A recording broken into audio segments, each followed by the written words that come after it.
สบายดีวันนี้มาพบน้องเจสซี่ใหม่แล้วเราจะกินชีสใส่ข้าวเหนียวแม่นหรอ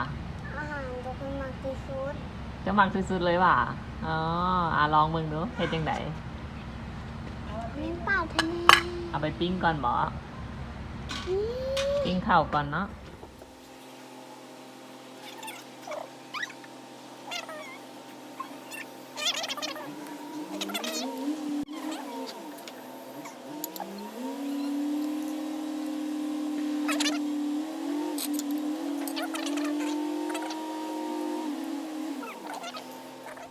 ตอนนี้เจสซี่กันแล้วกับข้าวเจสซี่กันแล้ว